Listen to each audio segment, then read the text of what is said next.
अस्सलाम वालेकुम, welcome back. आज मैं बनाऊंगी मछली आलू का बहुत ही मज़ेदार सा सालन।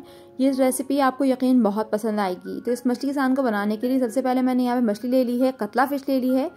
इसको मैंने ये हाफ kg है, इसको मैंने 2-2 इंच के टुकड़े में कटवा लिया था और इसको मैं फिर अच्छी तरह से वॉश करके इसे मैंने छन्ने में रख दिया ताकि इसका पानी अच्छी तरह खुश्क हो जाए। तो चलिए सबसे पहले इसको मसाला लगा लेते हैं। यहाँ पे मैं मसाला लगाने के लिए यहाँ पे सबसे पहले ले रही हूँ हाफ टी-स्पून हल्दी पाउडर, 1 टीस्पून लाल मिर्चों का पाउडर, नमक आज ज़रूरत भी ले सकते हैं, यहाँ मैंने 1 टीस्पून लिया है। साथ ही मैं इसमें शामिल करूँगी 1 टीस्पून यानी 1 टीस्पून भर के ही फुल ले रही हूँ लहसुन पेस्ट। साथ ही मैं यहाँ पे 1 टीस्पून इसमें नॉर्मल जो आपका कुकिंग ऑयल होता है वो शामिल कर रही हूँ। बस अब यहाँ पे सब मसाले हो गए हैं, तो अब मैं इन सब मसालों को अच्छी तरह से मिक्स कर लूँगी और फिर मैं मछली पे सारे मसाले लगा दूँगी।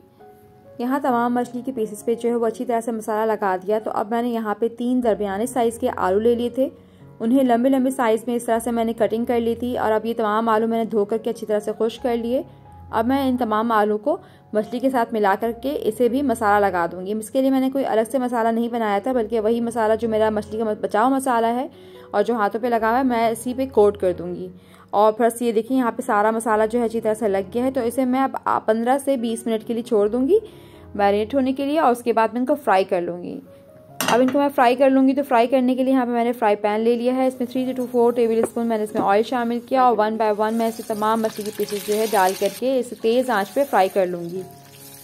यहाँ मछली मुझे गलानी नहीं है बल्कि मछली को सिर्फ दागी करनी है। तो मैं इसको जो हूँ तेज़ आंच में मैंने इसको एक तरफ से ये डार्क हो जाएंगे 1 से 1.5 मिनट में, फिर इसको पलट के मैं दूसरी तरफ से भी डार्क कर लूँगी। ये देखिए मछलियाँ सारी जो हैं वो एक तरफ से कलर आ गया है इनमें, तो मैं सबको पलट दूँगी। अब यहाँ पे मैंने जो है एक पतीला ले लिया है फ़िश करी बनाने के लिए। इसमें शामिल करूँगी हाफ कप ऑयल, आप कोई सा भी वेजिटेबल ऑयल ले सकते हैं।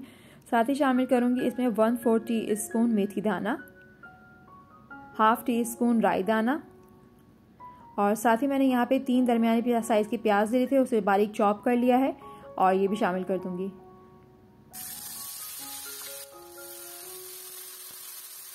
यहाँ पे सारी फ़िश जो है वो अच्छी से फ्राई हो गई है। अब इसको मैं निकाल के अलग एक प्लेट में रख लूँगी। साथ ही यहाँ पे प्याज जो है वो हल्के सुनहरे रंग की लाल हो गई है, तो इसमें अब शामिल करूँगी 2 टीस्पून लहसुन का पेस्ट। मछलियाँ सारी फ्राई हो गई, तो अब उसी तेल में मैंने फ्राई जो बचा हुआ तेल है उसमें मैं अब सारे जो है आलू वो भी फ्राई कर लूँगी। अगर आपको ज़रूरत महसूस हो तो आप मज़ीद तेल डाल दें। बस अब यहाँ पे सारे मैं आलू डाल करके इनको भी दोनों तरफ से अच्छा सा लाल कर लूँगी। यहाँ पर लहसुन की बहुत अच्छी तरह से भुनाई हो गई, साथ में प्याज भी बहुत अच्छी लाल हो गई है। तो अब इसमें शामिल करूँगी टमाटर। यहाँ पे मैंने 3 दरमियाने साइज़ के टमाटर ले लिए थे, उसे भी मैंने हैंड चॉपर में डाल के चॉप कर लिया है। उसको भी मैं अब इसमें प्याज में शामिल कर दूँगी। सारे आलू यहाँ पे फ्राई हो गए, तो अब चूल्हे पे से हटा के इसको एक तरफ रख दूँगी। साथ ही मैं यहाँ पे थोड़े से टमाटर के अंदर मसाले शामिल करूँगी। सबसे पहले शामिल करूँगी यहाँ पे नमक हस्बे ज़रूरत, लाल मिर्च का पाउडर अपने जायके के हिसाब से शामिल करें। हाफ टीस्पून शामिल करूँगी इसमें हल्दी पाउडर, 1 टीस्पून शामिल करूँगी इसमें ज़ीरा पाउडर। बस अब यहाँ पे सारी चीज़ों को मैं अच्छी तरह से मिक्स करके इसकी भुनाई कर लूँगी और उसके लिए यहाँ पे मैं थोड़ा सा इसके अंदर पानी शामिल कर रही हूँ ताकि टमाटर भी अच्छी तरह से गल जाएँ और साथ ही यहाँ पे जो मैंने मसाले डाले हैं वो भी अच्छी तरह से इसके अंदर भुनाई हो जाए। यहाँ पे देखिए टमाटर भी अच्छे खासे मशी हो गए हैं और मसाले की भुनाई भी अच्छी खासी हो गई है। तो अब मैं इसमें शामिल कर दूंगी जो मैंने तले हुए आलू रखे थे, वो सारे आलू इसमें शामिल कर दूंगी। ये आलू जो है मैंने सिर्फ लाल किए हैं ऊपर ऊपर से, लेकिन गले नहीं है। तो अब इसको मैं ढक करके इसको गला लूँगी। अब यहाँ पे मैं आलू को चेक कर लूँगी, तो आलू में यहाँ पे हल्की सी कसर है, तो अब इसमें मैं पानी शामिल कर दूँगी। साथ में ये बाकी ये जो है मछली के साथ दम पे लगेगा तो उस वक्त ये गल जाएगा। तो अब इसमें मैं पानी शामिल कर दूँगी। आपने ज़रूरत के हिसाब से जितनी मर्ज़ी जितनी ख्वाहिश हो आप उसमें पानी शामिल करें। यहाँ पे मैं तकरीबन 1 कप के करीब मैंने इसमें पानी शामिल कर दिया। साथ ही मैंने इसमें जो मछली फ्राई करके रखी थी वो सारी मछलियाँ मैं इसमें बिछा दूँगी। मछली के सालन को हमेशा खुले बर्तन में बनाएं ताकि वो मछलियाँ जो हैं आपस में टकरा के टूटे नहीं और उनकी शक्ल ख़राब ना हो, उनकी खूबसूरती बरकरार रहे। यहाँ पे मैंने तमाम तली हुई मछली को सालन के ऊपर बिछा के उसे हल्के हाथ से हिला दिया था ताकि मछली जो है अंदर सालन के अंदर डूब जाए।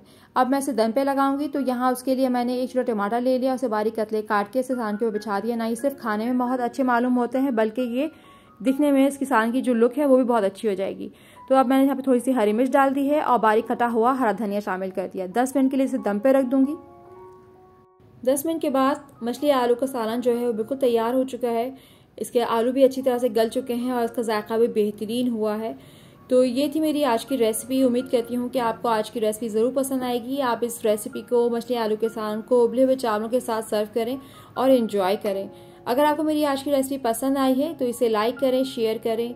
चैनल पे अगर नए हैं तो मेरे चैनल को सब्सक्राइब ज़रूर करें। Thanks for watching. अल्लाह हाफिज़।